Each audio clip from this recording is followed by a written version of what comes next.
السلام عليكم ورحمة الله تعالى وبركاته. كي دايرين؟ كلشي بخير وعلى خير.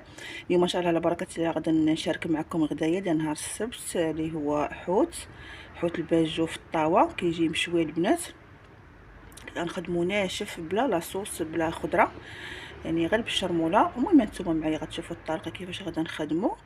انا عندي قزبر معدنوس وعندي كذلك الحامض. وغادي نرافق هذا الحوت تاعي ببطاطا في الفران وشرموله او شكشوكه ديال الفلفله ومطيشه وكذلك خيزو محمض. انا البنات كنوريكم البطاطا كيفاش كنقشرها، غير كنجرها من الفوق، يعني كنحيد ديك القشره الفوقانيه والقشره رقيقه كنخليها. المهم نتوما معايا تشوفوا الفيديو كيفاش غادي نخدم هاد الغديوه هادي. وانا عندي خيزو البنات، كناخذ داك الخيزو الكبير وتنقشرو وتنديرو يتسلق نص سلقه كما كتشوفوا، غير كيدخل فيه الماء صافي، وكنديرو في واحد الشبكه يتصفى، كنسلقوه في شويه المليحه وشويه الماء. هنا البنات البطاطا من بعد ما قشرتها كما قلت لكم هذيك القشره الفوقانيه كنحيدها، كنغسلها وتنقطعها دوائر بهذا الشكل هذا. كناخذ واحد الكاسرونه وكندير فيها مويها اللي غادي تقدني باش غادي نسلق هاد البطاطا، وكندير فيها واحد المعلقه ديال الملحه. بالنسبه للبطاطا البنات غادي نطيبها حتى هي غير نص سلقه، يعني غير يدخل فيها الماء صافي، ما خاصهاش تهرى، يعني ما خاصهاش تفرتت، تبقى في الشكل ديالها. البنات غادي نبداو نشوفوا الشرموله اللي غادي نخدموها هنايا. البنات شرموله غنخدمها شويه كثيره، حيت هاد المقبلات كاملين والحوت كلهم غندير فيهم هاد الشرموله هادي. انا عندي هنايا قبطه كبيره شويه ديال القزبر والمعدنوس، كناخذ الوريقات وكناخذ حتى دوك العودات اللي تكونوا رقاق حتى هما كنديرهم البنات في الشرموله.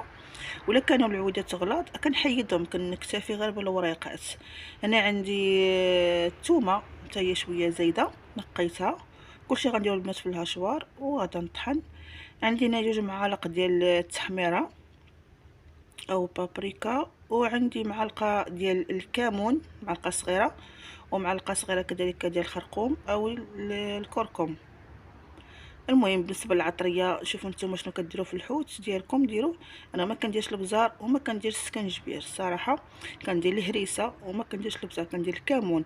المهم كل واحد والطريقه ديالو. بالنسبه للشرموله انا فقط كنشارك معكم الطريقه ديالي.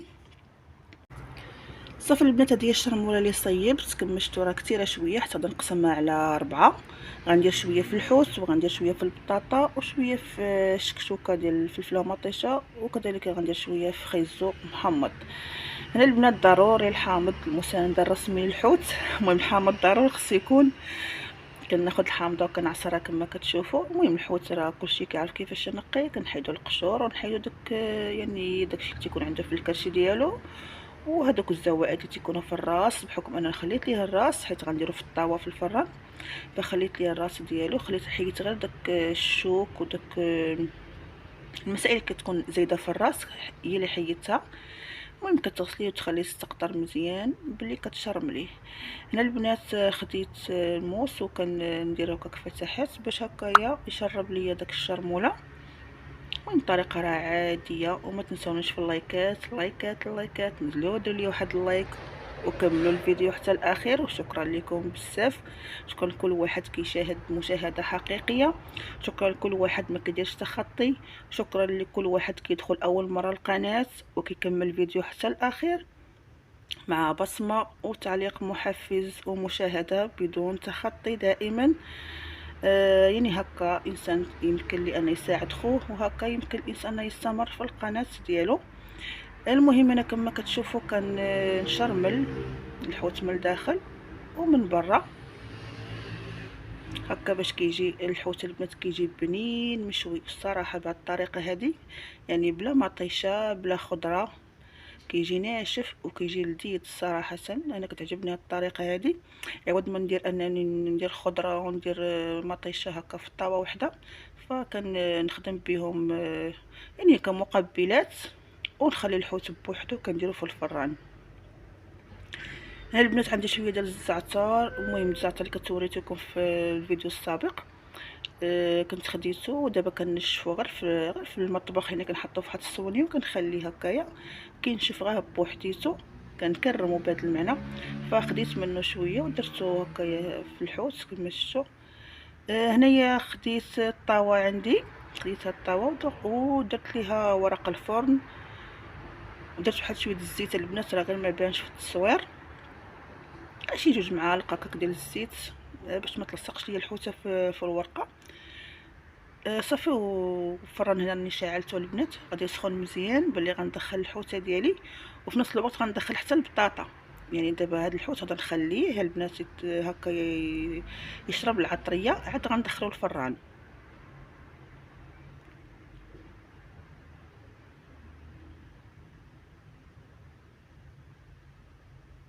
انا البنات غادا نضيف هاد الحامض البنات، انا الا بديت كنرقد فيه.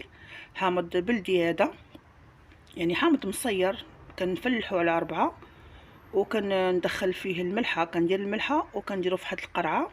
صافي ما كندير فيه لا ماء لا حتى شي حاجه. ديال الطريقه ديال الترقاد ديال الحامض عندي. المهم خديت هاد الحامض راه باقا ما مرقداش مزيان، يلا بديت كنرقد فيه دابا شي 4 ايام هادي، وخديت منه هاد الحامضه هادي. هنا البنات البطاطا كما كتشوفوا صافي راه سلقات نص سلقه، يعني ما كنسلقاش بزاف تولي تفرتت غير شويه. وغادا ناخذ شويه ديال الشرموله، نفس الشرموله البنات اللي خدمت، يعني هي اللي غنخدم بها حتى الاخر.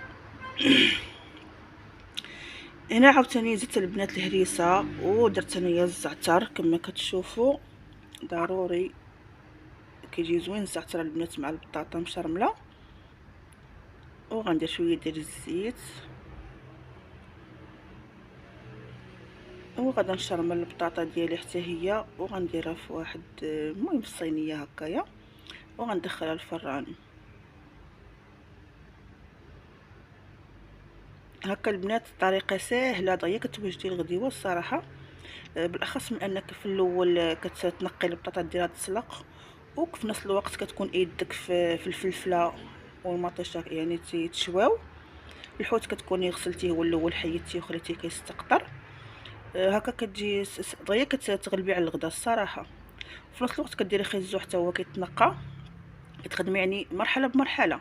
كتحيدي التنظيف هو الاول، يعني التنقيه هي الاولى، ومن بعد كتخدمي فوق البوطه في نفس الوقت. يعني شي حاجه هكا كتشوى، وشي لا شي اللي كيتسلق وهكايا. صافي كدوزي للمرحله الاخيره اللي هي ديال هكايا ديال الشرموله، اللي غيمشي الفران يمشي الفران، ولا غيطيب على الفورنو كيطيب على الفورنو. صافي وهانتي كملتي.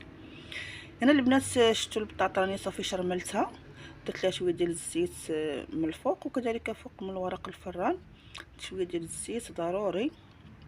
كتجي زوينه البنات البطاطا بهذه الطريقه الصراحه، كتجي مشويه وكتجي مقرمله، وفي نفس الوقت راه صحيه وسريعه التحضير صراحه.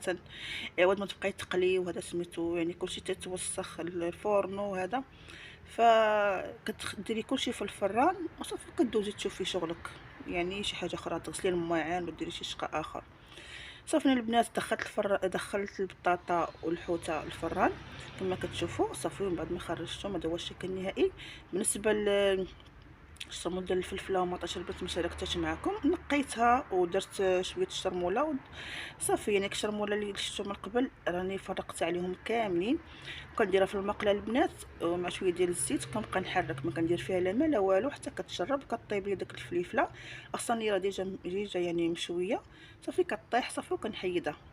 هنا بالنسبه للخيزو حتى هو نفس الشيء، خديت كاسونه درت فيها شويه الشرموله وشويه زيت الزيتون وشويه الحامض صافي، وبقيت كندي ونجيب هذاك الخيزو يعني بلا ما نهرسو ما والو، تبقى في الشكل ديالو البنات، كيبقى هكايا كبير محمض. يعني كتعصري عليه واحد نص حامضه مع داك الشرموله وشويه زيت العود، كيجي واعر. وكان هذا هو غدانا. شكرا لكم على حسن المتابعه، ونقول لكم السلام عليكم الى فيديو لاحق ان شاء الله، ومع السلامه.